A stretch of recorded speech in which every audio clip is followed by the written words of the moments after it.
Hello students, you are once again welcome at Shankar academy.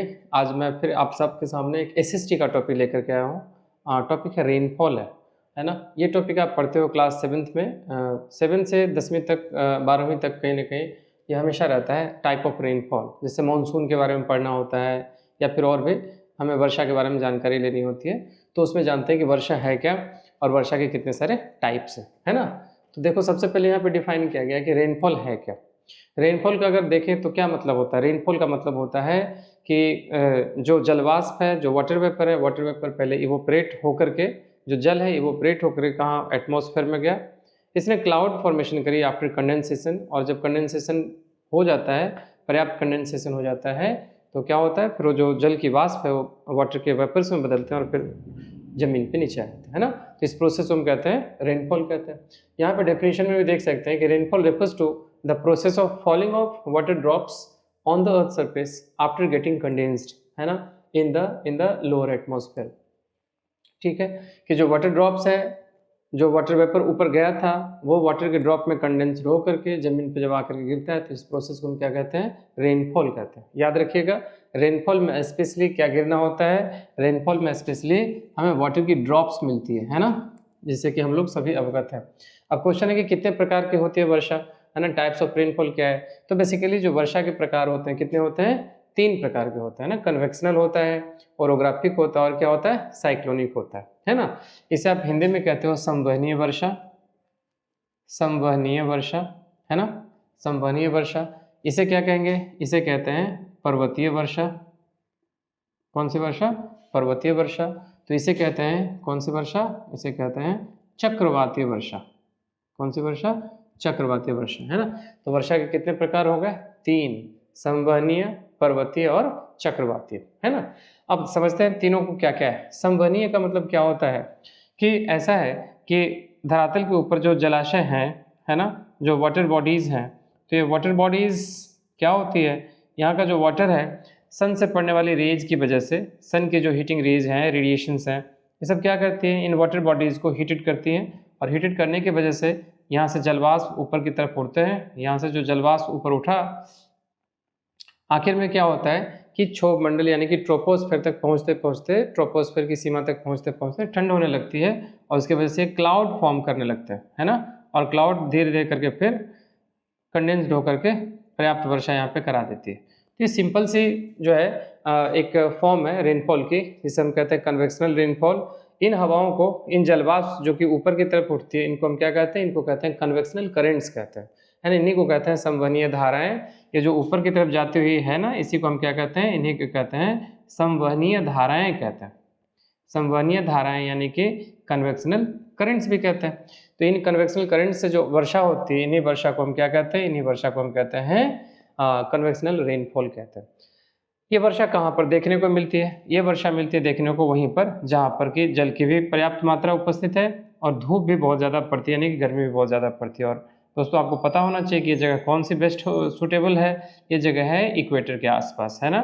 जो equator वाला area हमारे equator के कुछ नॉर्थ में 5 डिग्री उत्तर 5 डिग्री दक्षिण जो इक्वेटर लाइन है, तो इसी इक्वेटर लाइन के सहारे सहारे ये वर्षा देखने को मिलती है। इस वर्षा को दोस्तों शाम की वर्षा, इवनिंग रेनफॉल या आफ्टरनून की रेनफॉल भी कहते हैं, क्योंकि इसका समय क्या होता है, इसका समय होता है 2 से 5 बजे के आसपास दिन में, ठीक है ना। ये वर्षा प्रतिदिन की होती है, इसलिए इसको डेली रेनफॉल भी कहते हैं। दूसरी जो वर्षा का टाइप है वो क्या है, पर्वतीय वर्षा, ओरोग्राफिक रेनफॉल। जैसा कि नाम से ही स्पष्ट है, तो नाम इसमें दिखा रहा है ओरोग्राफिक रेनफॉल, यानी कि इसमें कुछ इस तरीके का मतलब सिस्टम बनता है कि यहाँ पे कोई जलाशय है, यानी कि कोई महासागर, सागर है, और इसी के किनारे पर क्या है, कोई ना कोई जो है माउंटेन यहाँ पे उपस्थित है ना। इस प्रकार से ऊंची एक अवरोध है। अब यहाँ से जब वाटर वेपर से भरी हुई हवा इसके तरफ प्रवाहित होती है, इस तरीके से फ्लो करती है, तो ये माउंटेन क्या करेगा, उसे ये माउंटेन क्या करेगा कि ऑब्स्ट्रक्शन क्रिएट करेगा, यानी कि रोकने की कोशिश करेगा। और जब ये हवा रोकी जाएगी, मॉइस्चर वाली हवा रोकी जाएगी, तो हवा ऊपर उठ जाएगी और ये माउंटेन से भी ऊपर उठ सकती है, और इस प्रकार से क्लाउड फॉर्म करके यहाँ पे वर्षा कराती है। इस तरीके से होने वाली वर्षा को हम क्या कहते हैं, इसको वर्षा को कहते हैं, जैसा स्पष्ट है, पर्वतीय वर्षा कहते हैं ना। ये दुनिया की सबसे सामान्य होने वाली वर्षा है, ये पर्वतीय वर्षा है। ये मोस्ट कॉमन रेनफॉल है, most common type of rainfall है। है ना, most common type of rainfall. कौन सी वर्षा है ये वर्षा है पर्वतीय वर्षा। याद रखेंगे कि माउंटेन की यहाँ पे दो स्लोप है, एक ये वाली स्लोप है फ्रंट वाली, एक बैक वाली स्लोप है ना। इसको आप कहते हो विंडवर्ड, ये कहलाता है, क्या कहलाता है बताओ, विंडवर्ड स्लोप कहलाता है। तो ये वाली स्लोप क्या कहलाता है, ये लीवर्ड कहलाता है। क्या कहलाता है बताइए, लीवर्ड स्लोप कहलाता है। एक का नाम है विंडवर्ड जो हवा के सीध में टकराती है, एक जो है हवा के विपरीत दिशा में, उसको हम कहते हैं लीवर्ड कहते हैं। जो विंडवर्ड स्लोप होती है, पवनाभिमुख जो ढाल है, पवन के सामने की जो ढाल है, वहाँ पे ज़्यादा वर्षा होती है क्योंकि क्लाउड भी वहाँ पे ज़्यादा फॉर्म कर रहे होते हैं। जो लीवर्ड स्लोप है यानी कि उल्टी दिशा में जो स्लोप है, वहाँ पर क्लाउड की मात्रा भी कम होती है और वर्षा भी कम होती है। असल में इसे वृष्टि छाया प्रदेश या रेन शेडो एरिया भी कहते हैं। क्या कहते हैं इसे, रेन शेडो एरिया कहते हैं, क्योंकि यहाँ पे वर्षा कम होती है। ठीक है ना। भारत में भी अगर देखें तो यही वाली वर्षा सबसे ज़्यादा वर्षा होती है। फॉर एग्जाम्पल हम जानते हैं हमारे यहाँ हिमालय है, वेस्टर्न घाट माउंटेन्स है, ईस्टर्न घाट माउंटेन्स हैं, और भी ढेर सारे माउंटेन्स एंड हिल्स हैं। उन्हीं हिल्स और माउंटेन से जब हवाएं टकराती हैं तो वर्षा होती है पूरे देश में। ठीक है, तो हमने दो वर्षा का प्रकार देखा, और एक है साइक्लोनिक रेनफॉल।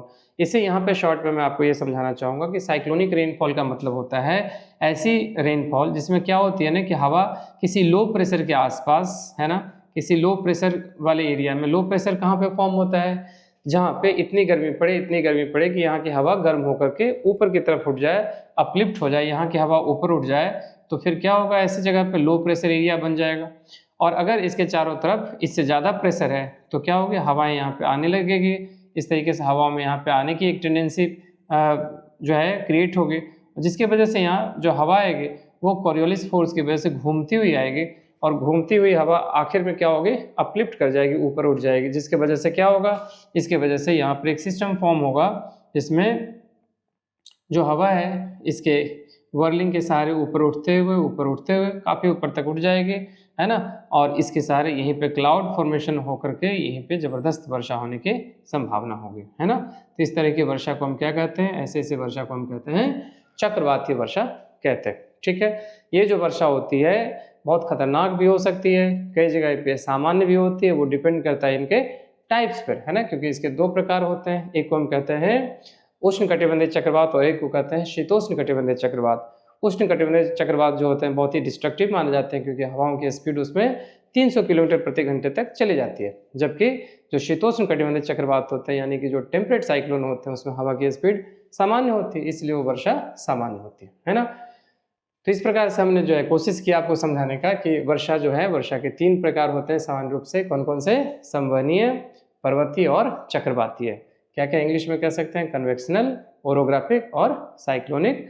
तीनों में एक ही चीज़ कॉमन है, वो कॉमन क्या है, तीनों में कॉमन है कि जो धरातल है हमारी, जो अर्थ की सरफेस है, वहाँ से हवा क्या होती है, जो जलवाष्प ऊपर उठता है, ऊपर उठने के बाद कंडेंसेशन होता है और फिर वो वापस नीचे गिरती है। वो इस केस में भी ये बात लागू हो रही है, यहाँ पर भी ये बात लागू हो रही है, और कहीं ना कहीं यहाँ पर भी ये बात लागू हो रही है ना। इसमें भी लो प्रेशर के आसपास, है ना, लो प्रेशर के आसपास हवा घूमते हुए आती है और फिर ऊपर उठा दी जाती है और ऊपर उठ करके वापस संघनित होकर के वर्षा कराती है। इस प्रकार से हमने समझने का प्रयास किया वर्षा के 3 प्रकार। उम्मीद है आपको यह समझ में आया होगा। इस पर अगर और कुछ जानकारी चाहिए तो आप इस पर कमेंट कर सकते हैं। ठीक है, आप क्वेश्चंस कर सकते हैं, पुट कर सकते हैं, जिसका मैं अगले वीडियो में इसका आंसर दूंगा आपको। ठीक है, थैंक यू।